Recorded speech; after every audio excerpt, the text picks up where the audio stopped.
జూబ్లీహిల్స్ ఎన్నికల ప్రచారం రోజు రోజుకు వేడెక్కుతోంది. ఇక కాంగ్రెస్ అభ్యర్థి నవీన్ యాదవ్కి సంబంధించి ఆయన సతీమణి వర్ష గారు కూడా మరి తన భర్తను ఈ ఎన్నికల్లో ఎమ్మెల్యేగా గెలిపించండి, సో తన భర్తతో పాటు తాను కూడా జూబ్లీహిల్స్ ఆ నియోజకవర్గంలోని ప్రజలకు సేవలు అందిస్తాం, స్థానికులం, తర్వాత బీసీలం, మాకు ఓటేసి గెలిపించాలని చెప్పి కూడా ప్రచారం చేస్తున్నారు. ఆమె మనతో ఉన్నారు. వర్ష గారితో మాట్లాడదాం. మేడం నమస్తే.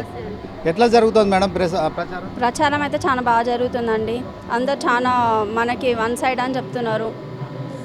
సో మొత్తానికి మీరు మహిళలను కలుస్తున్నారా, ఎవరిని కలుస్తున్నారో? అందరినీ ఓట్లు అడుగుతున్న క్రమంలో వాళ్ళు ఏదన్నా మిమ్మల్ని అడుగుతున్నారా? అందరినీ కలుస్తున్నామండి.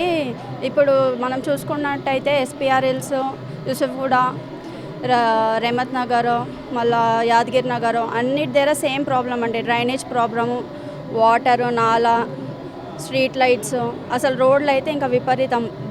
నాలా వాటర్ అయితే ఫ్లో అవుతుంది అన్నిటి దగ్గర. వాళ్ళు 10 years నుంచి మాకేమీ ఇది లేదు, ఈసారి ఖచ్చితంగా నవీన్ యాదవ్కే వేస్తామని అంటున్నారు. అంటే నవీన్ యాదవ్ ఓటేసి గెలిపిస్తాం, మా సమస్యలు తీర్చాలని మిమ్మల్ని అడుగుతున్నారు? అడుగుతున్నారు ఖచ్చితంగా.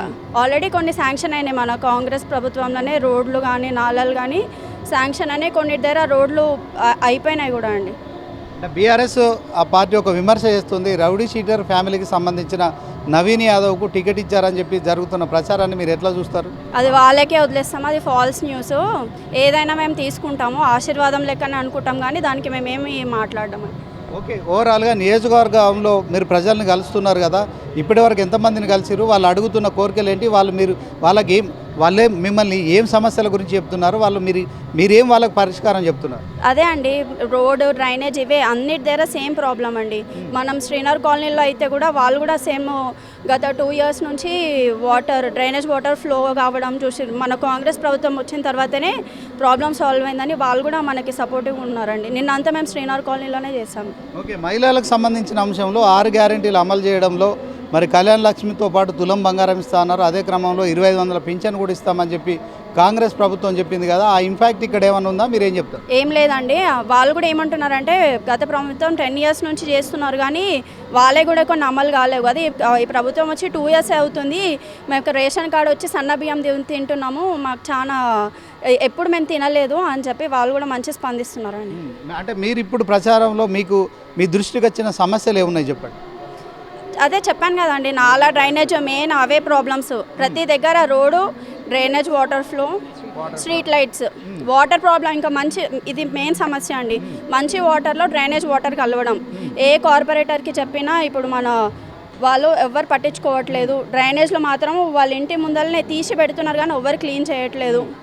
మళ్ళీ ఇప్పుడు మన దృష్టికి వచ్చింది కాబట్టి మనము చేస్తున్నారు అని చెప్పి చెప్తున్నారు. అంటే మహిళల మద్దతు ఎలా ఉంది నవీన్ యాదవ్కి సంబంధించి? ఒక బీసీ నాయకుడు, అదే క్రమంలో యువకుడు. సో యువకులు ఏమంటున్నారు? బీసీల ఏదైతే 42% రిజర్వేషన్ అంశం అయితే ఇంకా అది మరి కాంగ్రెస్ పార్టీకి కొంత ఇబ్బందికరమైన పరిస్థితి ఉందంటున్నారు కదా. సో బీసీ 42% మీకు ఏమైనా ఇబ్బంది తలెత్తుతుందా?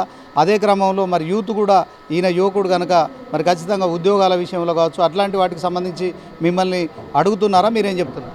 అట్లేం లేదండి, అందరైతే సపోర్టివ్గానే వన్ సైడ్ ఉన్నారు. మహిళలు కానీ యూత్ కానీ ప్రతి ఒక్కరు వన్ సైడ్ ఉన్నారండి. అంటే ఎంత మెజారిటీతో గెలుస్తారనుకుంటున్నారు ఓవరాల్గా? సో దీంట్లో మీకు ప్రధాన పోటీ ఇవ్వాలనుకుంటున్నారు? 50,000 మెజారిటీ అండి. ఎవరు మాకు పోటీ అనుకుంటే వాళ్ళకే మేము. బీజేపీ బీఆర్ఎస్ కూడా జూబ్లీహిల్స్ నియోజకవర్గంలో పోటీ చేస్తున్నాయి. సో దీంట్లో మీకు ప్రధానంగా పోటీ ఎవరు అనుకుంటున్నారు? వాళ్ళిద్దరు ఒకటే అండి, మాది మేము సపరేట్. మాగంటి గోపీనాథ్ సతీమణి సునీతమ్మ ఈ ఎలక్షన్లో పోటీ చేస్తున్నారు. సో భర్త చనిపోయిన మహిళ కనుక ఆమెకు సానుభూతి ఉంటుందనే ప్రచారం బీఆర్ఎస్ చేసుకుంటుంది కదా, దీని పట్ల ఏం చెప్తారు? వాళ్ళు అనుకుంటే వాళ్ళు అట్లా అనుకోనివ్వండి, ఎవరిది వాళ్ళదే అండి. సానుభూతి అయినా ఏదైనా ఎవరిది వాళ్ళదే. మేము గత 20 years నుంచి మా హస్బెండ్ ఉన్నారు, 40 years నుంచి మా మామయ్య ఉన్నారు. ప్రజలకు తెలిసి ఏందనేది వాళ్ళు చూసుకుంటారు. ఇంకా సానుభూతియా లేకపోతే లోకల్ మనిషి అనేది వాళ్ళు చూస్తారు. Thank you.